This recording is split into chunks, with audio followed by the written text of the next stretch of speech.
Olá, amados, aqui é o pastor Israel Silva falando da lição 9 da Escola Dominical.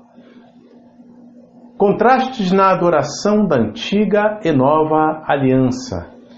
E nessa oportunidade, vamos falar do culto e seus elementos na antiga aliança, da eficácia do culto na nova aliança e da singularidade do culto da nova aliança. É muito importante que você divulgue, comente no YouTube e Facebook, curta, compartilhe, se inscreva no canal, clique no gostei e assista este vídeo até o final. Eu peço a você que já vem fazendo isso, que continue crendo que Deus há de recompensar essa sua preciosa colaboração para o reino de Deus. A lição 9 da Escola Dominical, Contrastes na adoração da antiga e nova aliança, apresenta o textuário que segue. E quase todas as coisas, segundo a lei, se purificam com sangue, e sem derramamento de sangue não há remissão. Comento daqui a pouco porque esse texto faz parte da leitura recomendada para a classe e nós vamos daqui a pouco realizar essa leitura, então comentaremos tudo de uma vez. A verdade prática diz: a eficácia da adoração neste período da nova aliança está no fato de ela estar fundamentada no sangue de Cristo. Sobre adoração a gente poderia falar algumas coisas. Jesus disse: a hora vem e é chegada em que os verdadeiros adoradores adoram o Pai em espírito e em verdade. Mas também a maneira como está colocada na verdade prática também ajuda no nosso entendimento. Está no fato de ela estar fundamentada no sangue de Cristo. Um verdadeiro adorador tem que necessariamente estar lavado no sangue de Cristo. A leitura bíblica recomendada se encontra em Hebreus, capítulo 9, versículos de 1 a 5, versículos 14, 15 e versículos de 22 a 28, que passo a ler e comentar agora. Ora, também o primeiro tinha ordenança de culto divino e um santuário terrestre. Bom, primeiro de tudo é o primeiro o quê, né? Para a gente saber isso, precisa voltar ao versículo anterior. E aí a gente está no versículo 1, capítulo 9. Então a gente precisa ir lá no capítulo 8, no último versículo, né, que dentro na sequência bíblica é o versículo que antecede isso aqui, e a gente vai ver que o primeiro está falando de concerto. Então, fica assim: também o primeiro concerto tinha ordenanças de culto divino e um santuário terrestre. Este santuário terrestre é o tabernáculo realizado ou elaborado nos dias de Moisés, como segue aqui já no versículo 2. Porque um tabernáculo estava preparado. O primeiro em que havia o candeeiro ou candelabro, são sinônimos, tá? E a mesa e os pães da proposição ao que se chama o santuário.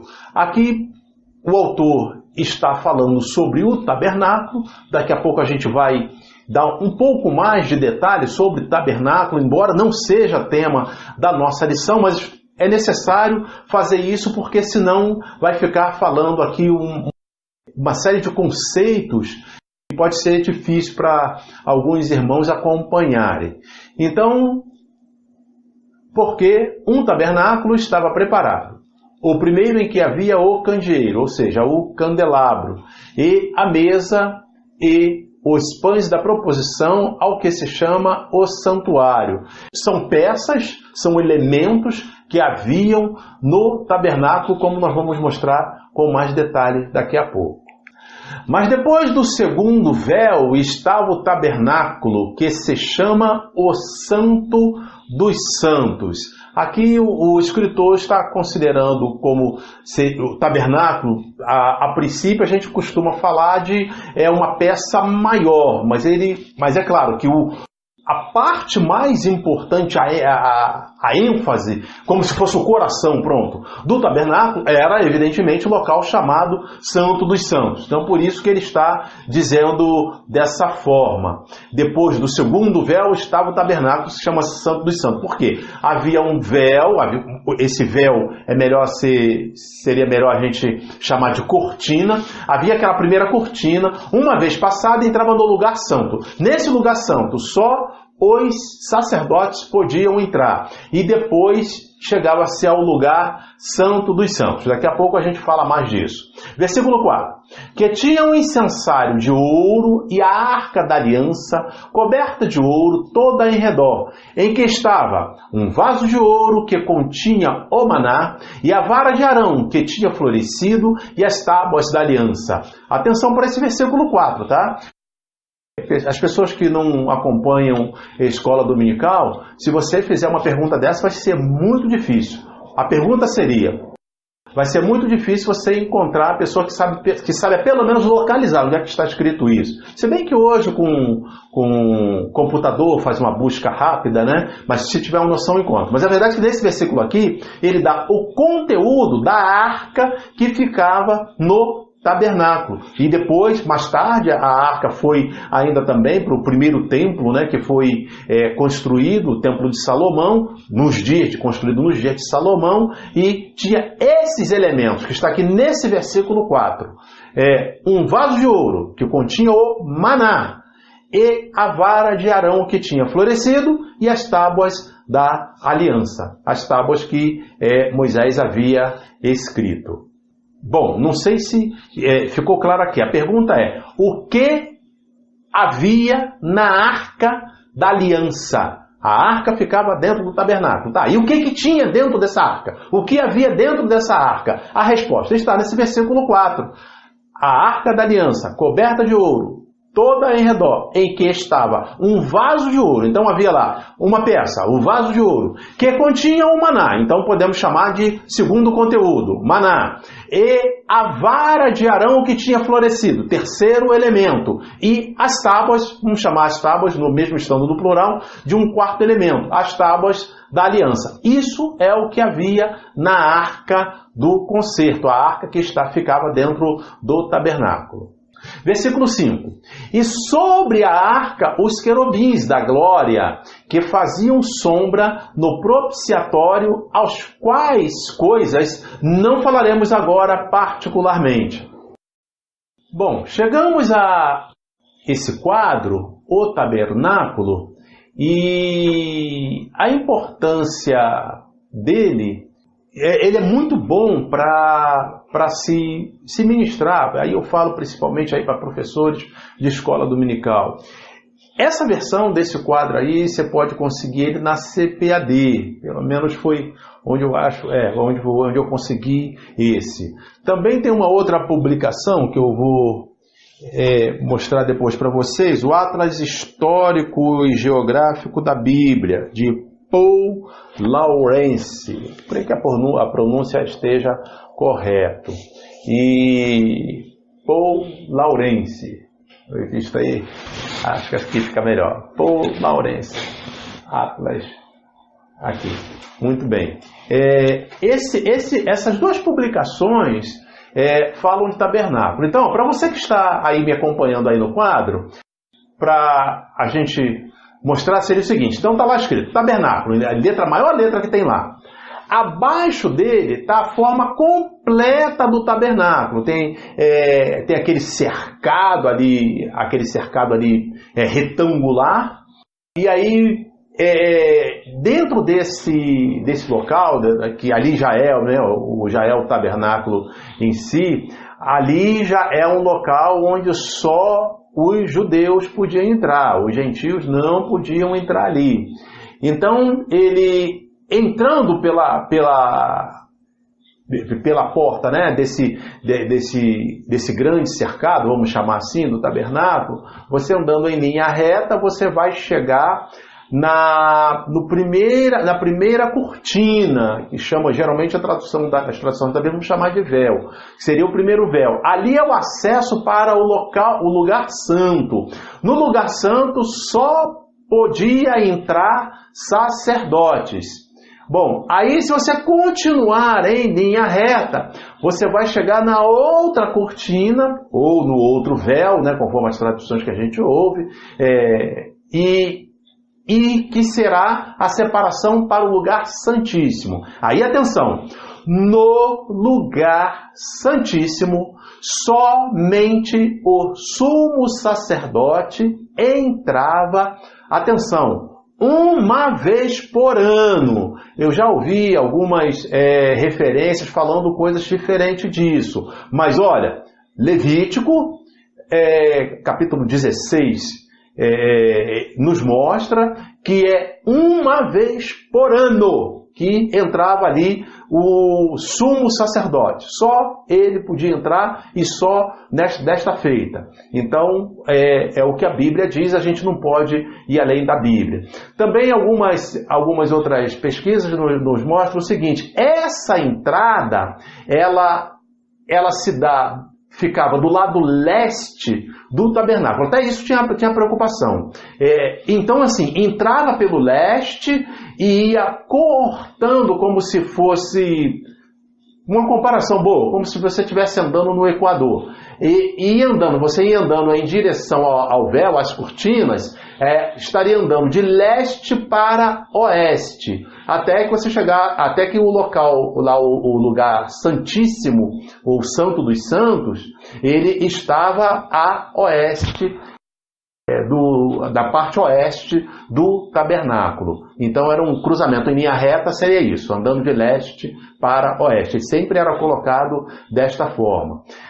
Aqui tem várias, nesse quadro, tem todas as peças aqui do tabernáculo, e você, como estiver assistindo aí pelo celular ou mesmo pelo computador, enfim, se você aproximar bem, né? Quem tiver aí, talvez algumas pessoas precisem de óculos para isso, mas ali estão as referências. Então, quando fala ali colunas, aí diz onde é que vai falar das colunas, onde falar ali os pães da proposição, onde é que está os pães da proposição. Aí, quando estiver falando ali da arca, onde é que está falando da arca? Quando tiver, aí depois você vai encontrar ali a tampa da arca, né? Onde estão os querubins. Então, todas as referências vai estar ali. O candeeiro ou candelabro, que você vai encontrar também, é o menorá, mas é o candeeiro ali, onde tem ali aquelas 7 saídas, geralmente ficava acesa. O altar, ele tem um fogo que ficava aceso, né? Diuturnamente, 24/7, 24/7, ou seja, ficava aceso continuamente, né?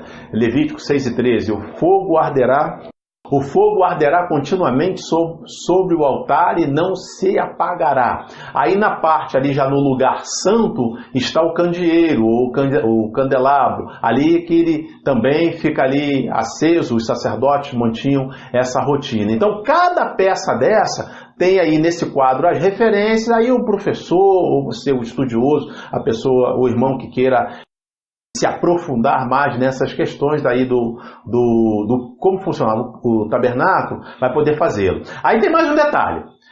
Quando Jesus foi crucificado, quando Jesus disse, está consumado, Jesus expirou, aí a Bíblia diz, Mateus relata, não me lembro se tem outro evangelho relatando isso, mas Mateus afirma que o véu se rasgou. Ele fala o véu no singular. E agora, como é que faz isso? Mas não tinham 2 véus ali? E como é que o véu se rasgou? Pois é o véu que dá acesso ao local santo dos santos. Como é que a gente conseguem entender isso.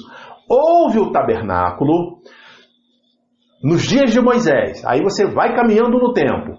Depois vem Salomão. Salomão constrói um templo. O templo também aí possuía já as dimensões um pouco diferentes do que era o tabernáculo, evidentemente. Porém, o templo havia um lugar santíssimo também. No lugar santíssimo ficava a arca com todos aqueles componentes de que nós falamos lá no versículo 4. Muito bem. E havia o lugar santo dos santos no templo construído por Salomão. Muito bem, aí vamos passando no tempo, o povo de Israel foi levado cativo para a Babilônia até chegar aos dias de Cristo. Nos dias de Cristo, Herodes resolveu reconstruir o templo. Então, a gente está falando aí desse segundo templo, dos dias de Herodes. Herodes mandou construir, mas nos dias da crucificação de Cristo, alguma coisa ali perto do ano 30, ele não estava totalmente concluído. Segundo as pesquisas que a gente consegue localizar, esse templo ficou realmente totalmente construído no ano 67. Muito bem, e 3 anos depois, o general Tito invadiu esse templo e em busca, porque tinha muitas peças de ouro e chegou no lugar, inclusive no lugar onde seria, depois do templo já derribado, no lugar onde seria o local santo dos santos, não encontrou a arca. Então acredita-se que a arca tenha sido levado pelo exército de Nabucodonosor na época da invasão. Mas então, importante entender isso. O véu se rasgou. Mas espera aí, mas o tabernáculo não tem dois véus?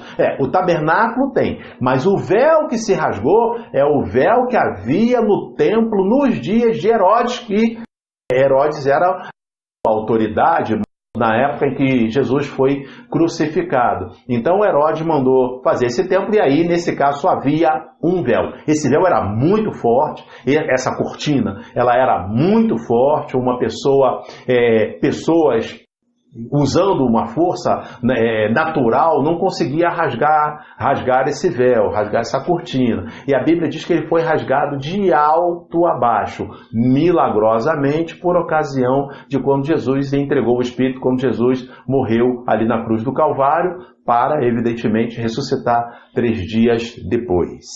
Então, sobre o tabernáculo, era isso que a gente pode adiantar e depois você que está acompanhando poderá olhar ali as referências. Todas as peças que estão ali estão com referência e você vai poder ficar aí muito entendido em tabernáculo. Então agora chegamos ao versículo 14. A revista sugere, nessa leitura recomendada, alguns versículos do capítulo 9, não coloca todos os versículos. Então a gente deu um salto aqui. Estávamos no versículo 5 e fomos para o 14. Quanto mais o sangue de Cristo, que pelo Espírito Eterno se ofereceu a si mesmo, imaculado a Deus, purificará as vossas consciências das obras mortas, para servirdes ao Deus vivo. Muito interessante esse versículo, né? O sangue de Cristo, que pelo Espírito Eterno, o Espírito Eterno é o Espírito Santo, é um dos nomes para o Espírito Santo, se ofereceu a si mesmo, Jesus se ofereceu a si mesmo imaculado, ou seja, Jesus se ofereceu a si mesmo e ele se ofereceu sem pecado, não possuía pecado, jamais pecou, imaculado a Deus. Purificará as vossas consciências. Aqui o escritor aos Hebreus está falando, evidentemente, aos Hebreus, destinatários dessa epístola. Purificará as vossas consciências das obras mortas. Então, é muito importante essa parte da carta, onde fala de purificação de consciência. Consciência é uma coisa humanamente abstrata, mas o poder da palavra, o poder do sacrifício de Cristo, o poder todo esse mistério da salvação, ele é capaz de purificar até a consciência daqueles que creem no Senhor Jesus Cristo. Então aqui as vossas consciências das obras mortas é o caso do que foi feito na época em que a pessoa ainda não estava em Cristo, ainda não tinha aceitado Jesus como Salvador. Então é isso que o autor chama de obras mortas. Foram feitas, e acho que a gente pode dizer quase que geralmente, né, terá sido feito coisas positivas e negativas, coisas boas e coisas ruins. Então isso, tanto as boas como as ruins, feitas no período em que a pessoa não havia aceitado a Cristo, são chamadas de obras mortas. É muito interessante entender isso. Às vezes a gente vai falar de Jesus e as pessoas dizem, mas eu não faço mal a ninguém, eu não faço nada errado, para que eu preciso do Evangelho? Pois é, toda obra que é sempre melhor, eu acho que eu falei isso no vídeo passado, será sempre melhor fazer o bem do que fazer o mal, será sempre melhor fazer o certo do que fazer o errado. Porém, como pelas obras ninguém pode ser salvo, ninguém vai ser salvo, ninguém chega à salvação, ninguém alcança o reino dos céus pelas obras, por isso que o escritor aos Hebreus chama de obras mortas. Quer tenha sido coisa boa, quer tenha sido coisa ruim, se foi feito no momento, a época em que a pessoa ainda não havia aceitado Jesus como Salvador. Seguindo, versículo 15, e por isso é mediador, quem é que é? Jesus. É mediador de um novo testamento. Testamento é sinônimo de pacto, é sinônimo de aliança, sinônimo de concerto. Para quê? Intervindo a morte, para a remissão das transgressões que havia debaixo do primeiro testamento. Muito bem. O mediador é o Senhor Jesus. Ele é mediador de um novo testamento. O que é mediador? Porque ele comparece perante Deus para nos apresentar continuamente. Deus é a autoridade, assim como a gente vê para a maioria das pessoas não consegue falar com o governador, presidente, com pessoas de elevado grau de autoridade. Pois bem, assim é Deus também. Então, para a gente chegar a Deus, precisa chegar a Deus por meio do Senhor Jesus. Esse trabalho é o trabalho do mediador. Ele é mediador de um novo testamento, de um novo pacto, de um novo concerto. Para quê? Intervindo a morte para a remissão das transgressões que havia debaixo do primeiro testamento, ou seja, lá desde os antigos, principalmente, aqui estava sendo falado para os judeus, para pessoas que conheciam todas as tradições judaicas, as transgressões que havia do primeiro testamento. Pois é, o sumo sacerdote comparecia uma vez por ano. Os sacerdotes compareciam diariamente, continuamente, ali no lugar santo. Mas tudo isso para oferecer sacrifício, para fazer ali uma mediação que era temporária. Ou tanto é assim que lá no Antigo Testamento, o sumo sacerdote precisava fazer, inclusive, sacrifício pelo pecado do povo, pelo seu próprio pecado. O escritor aos Hebreus, ele relata muito, ele enfatiza muito isso. Então, as transgressões que haviam debaixo do primeiro testamento, ou seja, o conserto pelos pecados cometidos, eles iam sendo, na verdade, adiados. Esse conserto ia sendo adiado. Agora sim, é isso que esse versículo está dizendo. Agora sim, Jesus é mediador de um novo testamento. E aí agora para receber, os chamados recebam a promessa da herança eterna. Daqui a pouco nós vamos falar sobre herança eterna, mas evidentemente uma das coisas principais, a herança eterna é associada à vida eterna com Cristo. Versículo 22. E quase todas as coisas, segundo a lei, se purificam com sangue, e sem derramamento de sangue não há remissão. Aqui é o mesmo, o versículo do texto áureo, né? No Antigo Testamento era assim, dispensação da lei. Quase todas as coisas, segundo a lei, se purificam com sangue. Então, sem derramamento de sangue não há remissão, porque era necessário o sangue de animais, para que animais imaculados tinha a regra de como os requisitos de como os animais deveriam estar, bode, ovelha, carneiro, como o carneiro deveria estar para ser apresentado como sacrifício. Versículo 3 agora. De sorte que era bem necessário que as figuras das coisas que estão no céu assim se purificassem, mas as próprias coisas celestiais com sacrifícios melhores do que estes. Bom, aqui agora vai ter uma transição. O autor estava falando muito das coisas do passado, daquela aliança antiga, mas ele já faz agora um comparativo de como serão as coisas a partir do momento que o Senhor Jesus concluiu o sacrifício no Calvário. Então, de sorte que era bem necessário que as figuras das coisas que estão no céu, tudo aquilo que se fazia lá desde o tabernáculo, todo aquele sacrifício, toda aquela liturgia com os sacerdotes lá no lugar santo, o sumo sacerdote no lugar santo dos santos, uma vez por ano, enfim, tudo aquilo era o que ele chama aqui, eram sombras das coisas que são celestiais, coisas que estão no céu, todo aquele passado eram sombras das coisas que estão no céu, mas as próprias coisas celestiais com sacrifícios melhores do que esse. Então, quando agora nós estamos falando das coisas celestiais, o sacrifício do Senhor Jesus Cristo é melhor do que o sacrifício que havia no passado. É isso que está sendo enfatizado. Versículo 24. Porque Cristo não entrou num santuário feito por mãos, figura do verdadeiro, porém no mesmo céu, para agora comparecer por nós perante a face de Deus.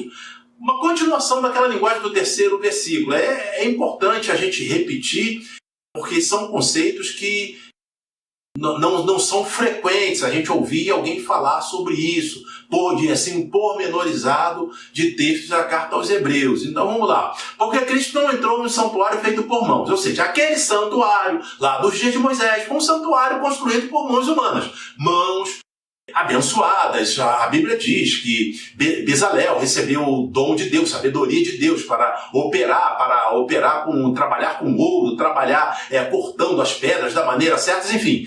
Mas de modo prático foi feito por mãos de homem. Então há uma comparação agora. Aquele santuário feito por mãos de homens e o que vai haver no céu que é feito por Deus. Deus é criador dos céus e da terra. Então vamos lá. Porque Cristo não entrou num santuário feito por mãos, figura do verdadeiro, o verdadeiro é no céu, porém no mesmo céu, para agora comparecer por nós perante a face de Deus. Comparece perante a face de Deus no céu. E aí no versículo 25. Nem também para a si mesmo se oferecer muitas vezes, como o sumo sacerdote cada ano entra no santuário com sangue alheio. Esse versículo 25, né? Jesus bastava o sacrifício dele uma vez, como foi feito, e não uma sequência de vezes. O sumo sacerdote fazia aquela entrada no local santo dos santos uma vez por ano enquanto ele vivia, enquanto ele continuava sumo sacerdote. Mas Jesus fez uma vez e o sacrifício dele é suficiente, sendo feito apenas uma vez. Isso pode não ser fácil, mas Deus é o juiz de toda a terra. Se Deus disse que assim vale, assim vale.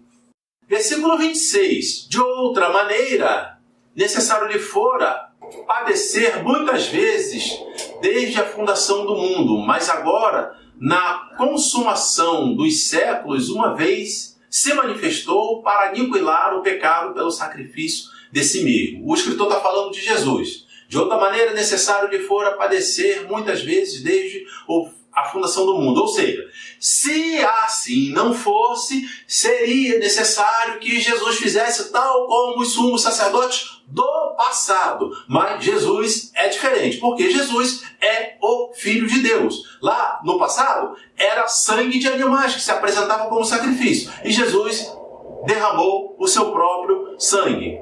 Mas agora na consumação dos séculos, uma vez se manifesta para aniquilar o pecado pelo sacrifício de si mesmo. Jesus então se manifestou na cruz para aniquilar o pecado por meio do sacrifício de si mesmo, ou seja, por meio do próprio sacrifício, ao derramar o seu próprio sangue. Versículo 27 e 28. E como os homens está ordenado morrerem uma vez, vindo depois disso o juízo, é muito importante esse versículo, tá? Aos homens está ordenado morrerem uma vez. Tudo que você tiver para fazer para uma pessoa, concernente à salvação, precisa ser feito enquanto a pessoa está viva, porque está aqui escrito: é dado ao homem morrer apenas uma só vez, vindo depois disso o juízo. Depois que morreu, vem o juízo. Nada do que você fizer tentando dar uma ajudinha, dar um empurrãozinho, quebrar o galho para ele era uma pessoa legal, não, agora não adianta mais. Tem que ser feito enquanto está vivo, ou seja, o que tem que ser feito? Foi dizer para a pessoa da importância dele aceitar Jesus, porque depois que morrer, não adianta mais. É isso que está falando esse versículo 27. Morre uma só vez, depois disso, o juízo. 28. Assim também Cristo, oferecendo-se uma vez para tirar os pecados de muitos, aparecerá segunda vez, sem pecado, aos que o esperam para a salvação. Aí aqui já deu uma visão mais escatológica. Jesus vai aparecer segunda vez, está se referindo à ocasião do arrebatamento. Jesus aparecerá segunda vez, ocasião do arrebatamento, quando a igreja vai encontrar com Jesus nos ares. Para iniciantes dos assuntos bíblicos, pode parecer exagero de detalhes para se entender a nova aliança à luz da Epístola aos Hebreus. No entanto, volto a lembrar que tanto o escritor da carta como os seus destinatários conheciam a antiga aliança no nível da riqueza de detalhes apresentado. É como se falássemos a uma pessoa que morou 20 anos ou mais na cidade do Rio de Janeiro, dando referência do cruzamento da Avenida Presidente Vargas com a Avenida Rio Branco. Na mesma proporção, estaria a Avenida Paulista para quem morou na cidade de São Paulo, ou Quinta Avenida para quem morou em Nova York. Ou seja, os destinatários dominavam perfeitamente o que era usado na antiga aliança. Como estamos fazendo na maioria das lições desta carta aos Hebreus, também nesse caso, a lição 9, a contraste na adoração da antiga e nova aliança, vamos seguir a divisão da revista em 3 itens. Então vamos falar de oculto e seus elementos na antiga aliança, vamos falar de a eficácia do culto na nova aliança e vamos falar da singularidade do culto na nova aliança. Número 1. O culto e seus elementos da antiga aliança. Sobre isso, há duas coisas que precisamos dizer. A primeira, o culto e seus utensílios. Como já enfatizado em lições anteriores, o escritor da carta aos Hebreus demonstra um conhecimento profundo da antiga aliança, especialmente em relação à liturgia do culto. Especial atenção é dada às duas principais divisões do antigo santuário, uma versão portátil até a construção do primeiro templo, nos dias do rei Salomão.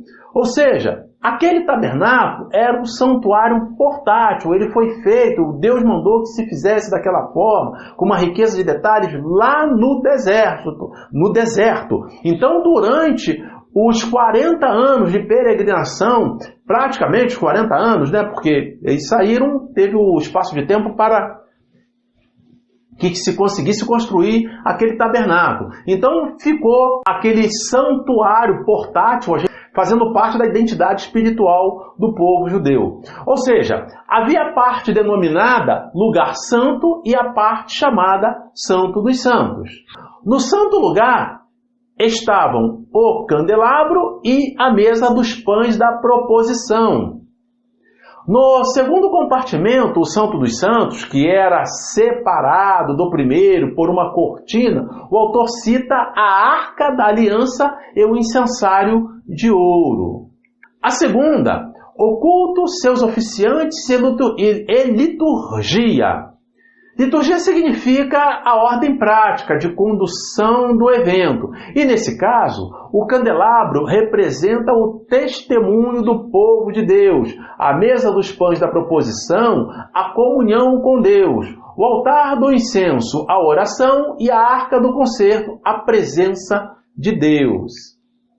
No entanto, o autor da carta aos Hebreus não se detém nos detalhes dessa tipologia. Sua intenção é mostrar o culto como um todo, conforme ele era prestado no antigo tabernáculo, e dessa forma contrastar com o tabernáculo celeste no qual Cristo oficia como sumo sacerdote. No santo lugar, os sacerdotes entravam diariamente para prestar culto, enquanto somente uma vez no ano o sumo sacerdote adentrava no lugar santo dos santos para oficiar. O serviço sagrado prestado por eles era apenas uma sombra e não resolvia o problema da culpa. Por intermédio do sacrifício de si mesmo, Cristo entrou no Santo dos Santos celestial para resolver de uma vez por todas o problema do pecado. É uma boa oportunidade para dizer aleluia! Número 2. A eficácia do culto na nova aliança. Quanto a esse item, vamos dividi-lo em 3 partes. Primeiro, vamos falar de uma redenção eterna. O autor da carta enfatiza a diferença entre antiga e nova aliança, tendo em vista o sacrifício oferecido em uma ou na outra. Enquanto na antiga aliança, o sumo sacerdote entrava no Santo dos Santos uma vez por ano para oferecer um sacrifício com sangue alheio, agora, na nova aliança, temos o Senhor Jesus, que entregou o seu próprio sangue, ressuscitou e permanece diante do Pai, sendo mediador de uma aliança eterna. A segunda é uma consciência limpa. Importa notar que, enquanto a antiga aliança resolvia as questões do pecado apenas externamente, a nova aliança é eficaz até em relação à consciência dos que estão em Cristo, como está escrito no texto da leitura recomendada para a classe e que repetimos agora. Hebreus capítulo 9, versículo 14. Quanto mais o sangue de Cristo, que pelo Espírito Eterno se ofereceu a si mesmo imaculado a Deus, purificará as vossas consciências das obras mortas, para servirdes ao Deus vivo. Muito importante entender isso. Purificará as consciências das pessoas que estão em Cristo, em relação às obras mortas, em relação às obras que foram praticadas, obras boas e más que foram praticadas à época em que a pessoa ainda não andava com Cristo. A terceira, uma herança eterna. A palavra herança aparece na Bíblia 242 vezes no Antigo Testamento, o que nos coloca outra vez diante do fato de tanto o escritor como destinatários iniciais da carta aos Hebreus reconhecerem bem os termos da antiga aliança ou testamento. A lei inspirada por Deus e escrita por Moisés é farta e disciplinadora nas questões de herança. Tanto a herança de bens propriamente dito, como herança sucessória em reinos, como nos casos dos reis de Judá, ou seja, sucessão desde Davi para Salomão, até serem levados cativos, até os judeus serem levados cativos para a Babilônia nos dias de Nabucodonosor. No entanto, a nova aliança fala de uma herança diferente de todas até então. Trata-se de herança eterna. Essa herança é vida eterna, é reinos, é sacerdócio real, é um novo nome mais valioso que o de qualquer herdeiro no planeta em todos os tempos. É o assento com Deus em seu trono, como está escrito. Hebreus capítulo 9, versículo 15. E por isso é mediador de um novo testamento. Quem é mediador? Jesus. Para que, intervindo a morte para a remissão das transgressões que havia debaixo do primeiro testamento, o primeiro pacto, a primeira aliança, a aliança antiga, nos dias da lei, os chamados recebam a promessa da herança eterna. herança eterna, vida eterna com Cristo. Mateus capítulo 25, versículo 34. Vinde benditos de meu Pai, possuí por herança o reino que vos está preparado desde a fundação do mundo. João capítulo 3, versículo 16. É João 3:16, né? Porque Deus amou o mundo de tal maneira que deu seu Filho unigênito, para que todo aquele que nele crê não pereça, mas tenha a vida eterna. João capítulo 6, meia dúzia, versículo 35. E Jesus lhes disse: eu sou o pão da vida. Aquele que vem a mim não terá fome, e quem crê em mim nunca terá sede. Primeira epístola de Pedro, capítulo 2, versículo 9. Mas vós sois a geração eleita, o sacerdócio real, a nação santa, o povo adquirido, para que anuncieis as virtudes daquele que vos chamou das trevas para a sua maravilhosa luz. Apocalipse, capítulo 2, versículo 17. Quem tem ouvidos, ouça o que o Espírito diz às igrejas. Ao que vencer, darei eu a comer do maná escondido, e dar-lhe uma pedra branca, e na pedra um novo nome escrito, o qual ninguém conhece senão aquele que o recebe. Apocalipse capítulo 3, versículo 21. Ao que vencer, lhe considerei que se assente comigo no meu trono, assim como eu venci e me assentei com o meu Pai no seu trono. Número 3. A singularidade do culto da nova aliança. Também vamos dividir esse item em 3 partes. Primeiro, o santuário celeste. A esse respeito, é bom lembrar que este vocábulo santuário vem sofrendo desgaste ao longo dos últimos anos, pois se tornou frequente ouvir alguém falar de santuário de tartarugas, ou de pássaros, ou de espécies em determinada fauna. Por essa razão, é oportuno resgatar que santuário deriva de santo, para outra vez lembrar que o Pai é santo, o Filho Jesus é santo e o Espírito Santo é santo. Nesse sentido, o santuário antigo, o tabernáculo, era o local onde Deus se manifestava e falava a seus servos por meio do sumo sacerdote, o que era de perfeito conhecimento do escritor, bem como dos destinatários dessa epístola aos Hebreus. Portanto, quando o escritor da carta fala de santuário celeste, ensina-nos que nosso culto na nova aliança é diferente de todos os da antiga aliança, exatamente porque temos por mediador diante de Deus Pai o próprio Senhor e Salvador Jesus Cristo, o sumo sacerdote, que ressuscitou e está vivo para sempre. Aleluia! Como está escrito em Hebreus capítulo 9, versículo 24, porque Cristo não entrou num santuário feito por mãos, ou seja, mãos humanas, figura do verdadeiro, porém no mesmo céu, para agora comparecer por nós perante a face de Deus. Em segundo, um sacrifício superior. Se por um lado o culto na antiga aliança envolvia sacrifícios e sangue de animais, por outro lado, o sacrifício oferecido na nova aliança é do próprio sangue do Senhor e Salvador Jesus Cristo, que foi derramado na cruz do Calvário. Além disso, Jesus, o sumo sacerdote eterno, não necessita oferecer sacrifícios por seus próprios pecados, como fazia os da antiga aliança, os sumos sacerdotes da antiga aliança, a seu tempo. Isto porque ele jamais pecou, isto porque Jesus jamais pecou.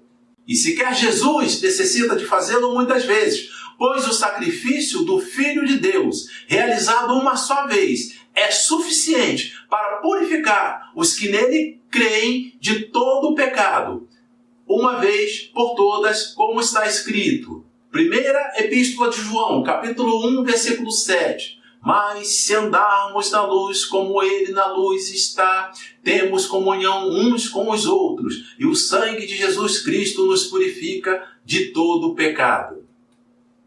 Em terceiro, uma promessa gloriosa. Falando de promessa de Deus, devemos começar dizendo que o Senhor é fiel. Mesmo assim, a carta aos Hebreus fala da maior das promessas, ou seja, o Senhor e Salvador Jesus Cristo aparecerá segunda vez aos que o esperam para a salvação. Antes da conclusão, deixo para você que assistiu até aqui os seguintes textos bíblicos para edificação na direção do que falamos. Hebreus, capítulo 8, versículo 6. Mas agora alcançou ele ministério tanto mais excelente, quanto é mediador de um melhor concerto que está confirmado em melhores promessas. Hebreus capítulo 9, versículo 24. Porque Cristo não entrou num santuário feito por mãos, figura do verdadeiro, porém no mesmo céu, para agora comparecer por nós perante a face de Deus. Hebreus capítulo 9, versículo 26. Doutra maneira, necessário lhe fora padecer muitas vezes desde a fundação do mundo, mas agora, na consumação dos séculos, uma vez se manifestou para aniquilar o pecado pelo sacrifício de si mesmo. Hebreus capítulo 9, versículos 27 e 28. E como os homens está ordenado morrerem uma vez, vindo depois disso o juízo, assim também Cristo, oferecendo-se uma vez para tirar os pecados de muitos, aparecerá segunda vez sem pecado aos que o esperam para a salvação. 2 Timóteo capítulo 2, versículos 11, de 11 a 13. Palavra fiel é esta, que se morrermos com ele, também com ele viveremos. Se sofrermos, também com ele reinaremos. Se o negarmos, também ele nos negará. E se formos infiéis, ele permanece fiel, não pode negar-se a si mesmo. Concluindo, contrastamos a adoração na antiga aliança e na nova aliança. Lembramos que a adoração antiga era terrena, imperfeita, transitória e incompleta. Por outro lado, a adoração no novo pacto se firma em princípios celestiais, eternos e perfeitos. Também por essa razão, não é possível ser um verdadeiro adorador se nosso relacionamento com Deus for baseado em rudimentos desta dimensão terrena. Ou seja, nossa adoração é superior, precisa ser superior, porque o pacto do Senhor para conosco é confirmado em melhores promessas. Amém. Pai amado, em nome de Jesus, te louvamos por mais essa oportunidade, mais essa exposição da Tua Palavra. Eu te louvo, eu te exalto, Senhor, pelos Teus filhos, especialmente aqueles que assistem esse vídeo e que o fizeram, Senhor, assistindo por completo. Ó Deus amado, eu peço a Tua bênção, a multidão das Tuas misericórdias, para aqueles que assistem por celular, por computador pessoal, por tablet, por televisão, por monitores, enfim. Ó Deus, quer seja no Brasil, quer seja, Senhor, em todos os países, em países da Europa, da Ásia, da Oceania, da América do Norte, enfim, Senhor, que o Senhor faça prosperar a Tua palavra, ó Deus. Faz, ó Deus, prosperar a Tua palavra. Dá entendimento, Senhor, acerca das coisas que estamos ministrando, que acabamos de ministrar, meu Senhor, nesta oportunidade. Recebe, ó Deus, portanto, a nossa oração e usa, Senhor, esta palavra para edificar, para consolar, para exortar, segundo a necessidade de cada um e segundo a Tua vontade. É o que te pedimos e agradecemos em nome de Jesus. Amém. Lembrar ainda que a carta aos Hebreus, ela tem sido avaliada com uma particularidade que é o seguinte: é o livro da Bíblia que se propõe a falar da maior quantidade de doutrinas em um único livro apenas. Então ele tem essa particularidade e talvez por isso se torne a princípio um pouco difícil, mas tenho certeza que você que já assistiu os outros vídeos, especialmente nesse canal, né, desde a primeira lição, a gente não fez todas as lições, mas se você assistiu todas que nós colocamos aqui nesse canal, você já consegue ter um entendimento melhor. Ainda temos mais uma lição ainda para apostar e isso tudo vai se somando. Então, se você quiser de fato aprender, tiver dúvida, vai valer a pena assistir mais uma vez. O tema não é fácil. A carta aos Hebreus é uma carta difícil, mas com a graça de Deus e, claro, com a perseverança, né, que também foi tema de uma lição nossa, você vai ter um bom entendimento do que ali está escrito. Que em nome de Jesus você tenha sido abençoado ou abençoada com esse vídeo e que você se inscreva nesse canal, divulgue, curta, compartilhe, comente no Facebook e no YouTube. E clique no gostei. Em nosso próximo encontro, comentaremos a lição 11, Os Gigantes da Fé e seu legado para a Igreja. Então, até lá, se Deus quiser, em nome de Jesus. Amém.